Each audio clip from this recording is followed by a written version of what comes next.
And look, there's just evidence galore on this, and we've got a robust Section 32, and I'd like to put that amendment in support of the previous position.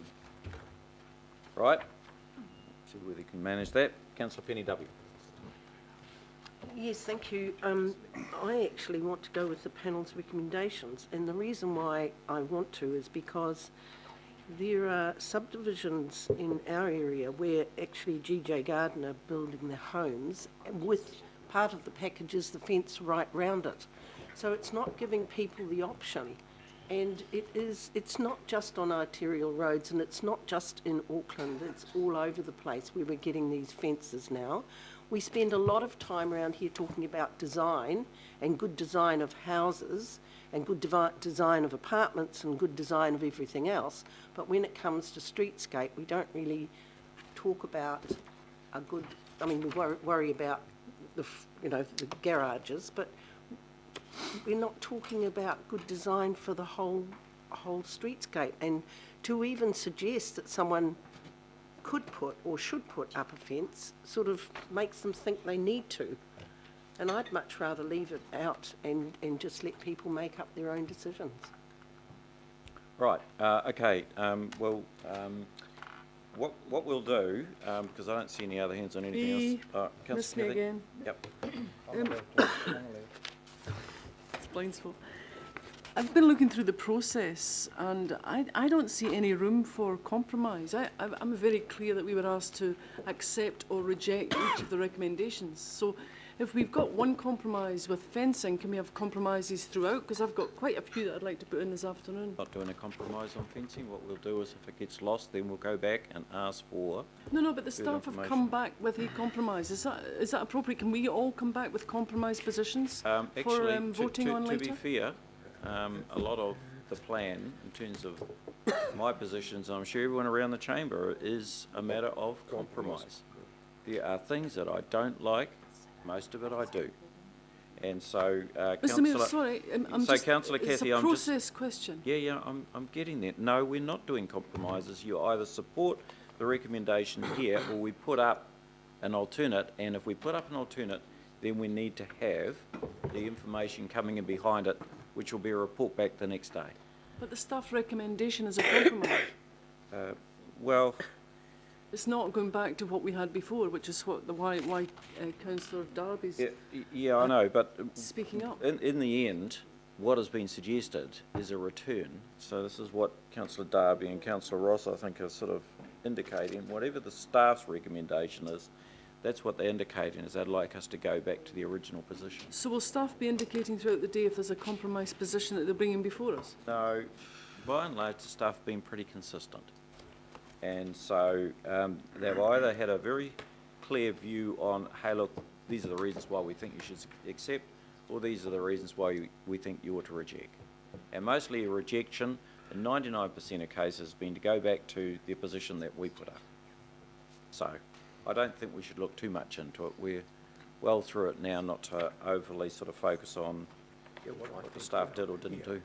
Now, Councillor Ross, is there something else you want to speak on? Yeah, I just want to clarify, because Councillor Darby's motion, to me, is a further compromise, which would mean maybe Councillor Casey couldn't support that on what she just said. If that's the case, I will second Councillor Darby's. So I just want to clarify, is Councillor Darby's motion going back totally to our original position, or just something in between again? The position of variable heights that don't exclude higher heights, you can still go, but you just got to go through the process, and it was supported by Section 32. So it was the position that we all discussed going into so that is exactly, John could maybe, that is exactly the original position that we had. Correct. So yeah, Catherine has quite rightly just advised me, if we need to be very clear, I think you're talking about the council's closing position at the hearings. We always need to, in the report we generally reference the closing position, because through the course of listening to submissions, mediation and the hearings, and even during the course of the hearings, there were changes from council. But the closing position is the one that with which you'd be most familiar in terms of the rules for fences. So if there was an amendment, it would have to refer to the closing position to be Okay, legally closing position. robust. So that still stands, and that would be what councillor Casey wants as well. Yep. So, councillor Cam? Oh, well, I actually support what the officers are recommending here. I have a lot of sympathy for what my colleague councillor Webster says as far as the IHP, but this does default to a 2.5 metre solid structure, whereas if you look at that green door, I don't know how high that is, but you know, you're getting up and around there, whereas I don't want to go back to our original position, which is 1.5 metre solid, I understand, plus some permeable to get you up higher. I actually want to go to what officers are recommending, because that is what gets us to about where we're at in the real world now, around 1.8 to 2 metres in a lot of these operative plans. And so that means that if you've got an existing permitted fence, and you need to replace it, you can maintain your existing height. So I'm the council, what the officers are recommending gets us back to about status quo, and I think that is a good middle ground. I think what the IHP were recommending with throwing this out and defaulting back to 2.5 metres is too high. I think the officers' original position backed by the Section 32 analysis of 1.5 means that a lot of people will have to go lower if they replace their fences than what their neighbours' existing fences are, and that there's in some eyes a loss of amenity there. So I certainly will be supporting what officers are recommending, because I believe that preserves the current real world situation. Councillor Ross, this is not a iterative discussion, so you must I have a only asked questions so far. Yep. I just want to there is a variation around suburbs where it appears some suburbs certainly have a more gated look, and okay, that's not where I want to live or where I live. But I will say out west, and certainly if you go into the ranges or close to the ranges, you would see very, very few solid fences at all. And indeed, I can just, and I'm not, this is not, you know, because there's other areas as well, but pretty well out in West Auckland, and you go and look at suburbs like Blockhouse Bay, you just do not see high fences at all, and there's a big reason I'm saying, besides safety for children, etc., walking along the footpath with cars coming up, it just looks really much better. It's just much better street amenity, and I can't help but think that's really a key concept to our overall suburban design and streetscape design, and that really is the main reason I'm saying supporting what I put up, and sorry, what Councillor Darby and Casey have put up. So that's really all I want to say, but I'd just like members to reflect on that. Do we want whole suburbs that are just gated, almost a gated community, or a surrogate gated community? Okay, I think we've had quite a good cross-section of that. I've heard nothing else on the rest. What I'm going to do is put J through to M. It's been moved and seconded. All those in favour say aye. Hang on.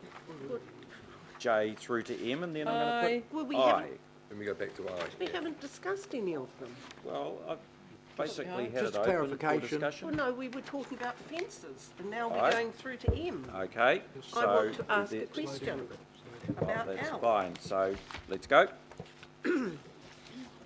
John or Penny, do you think over the wastewater network, I can understand wastewater, do you, and probably you might not be able to answer this, but do you think the panel was probably talking about tanks for stormwater or grey water in those areas? No, it's very unclear. It really just seems It's too open. as though it may be an error to have a reference to on-site wastewater. It's not a That's specific. what I mean. I mean, wastewater, we all know what wastewater is. I'm just wondering if the waste, It talks about waste on-site wastewater water systems. sort of thing, which, I mean, we should be encouraging. As in grey water, stormwater, rainwater collection. They do directly talk about on-site wastewater, so Right, okay. We can't, I mean, part of the challenge we have is that it looks like an error, but we can't presume No, it is an error, so that is why we need to recommend rejecting it. yep, Because it would cause problems if people thought they could do septic tanks within urban reticulated areas, because by legislation they can't. I understand that, but I just wanted to sort of put that out there, that could be what we're talking about. Councillor Quacks. Yeah, along the same lines, in terms, so this, just define for me what is meant then by the urban areas. Would this include areas now such as Cleveland, for example, where there is provisions for on-site disposal?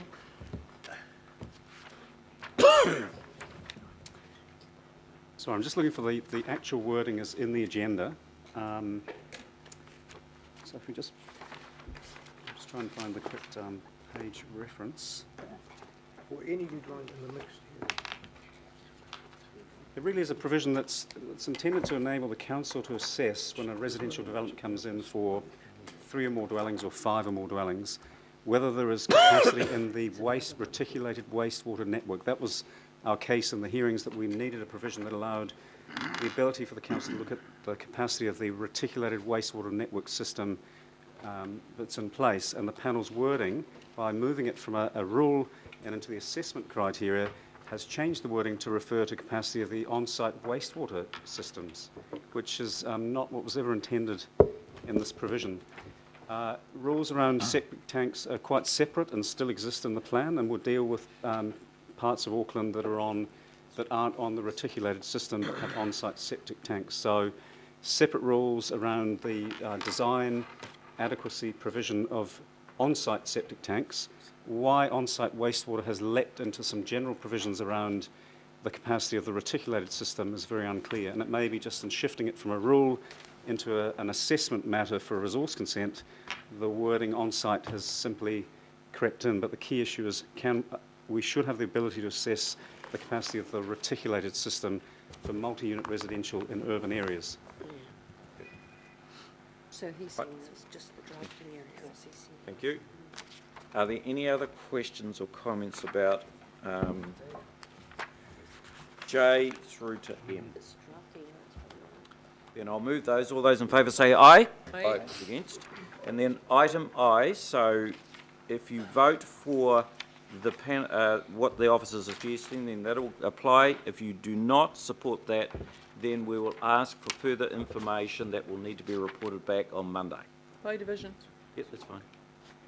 Yep. So at the moment, we don't have the closing position. No. And there's been comment made that it would preclude people from renewing or maintaining their fence if it was 2 or 2.5 metres. Existing use rights, am I correct in saying that existing use rights allow the maintenance and renewal? That's correct. So I think, Mr Mayor, this is an important issue. If we just vote on it now and we're not fully informed, we need to look at the closing position. We need the material. My final comment on this is that I will support the matter coming back to us because we're actually doing it a little bit on the hoof. That's what I think. Thank you. And I think it will be helpful, and this doesn't give any indication as to whether or not I support ultimately the officer's position or that of what our present position is in terms of our final submissions. But it might be useful on this issue. Fences is one of those nice grunty little local community issues that would be worth our while having a final discussion about. But, So, Mr. Through the chair, if you put this motion in and it wins, yes, then it we stays. we will not be getting that report back. Now, I'll go back to the first day. My knowledge was the 3 items that we actually got further information on, we did not make a definitive vote on them first. Yep. And if you do change that precedent, Well, we did. and it this will was kill it, Yeah, look, and there will be no report coming back. as I said to you, As the chair, you should read, you know, you could Councillor read the Ross, I've been mood of the trying panel. to be consistent.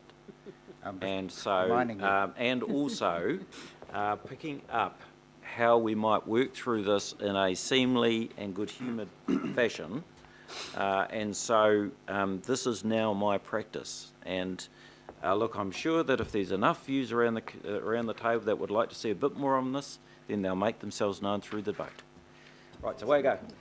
That is just, I really object to that process, Mr Mayor. That is not, this is the unitary plan. This is where we land rules Councillor, I'm for not the going to next take any 20 debate on years. it. We are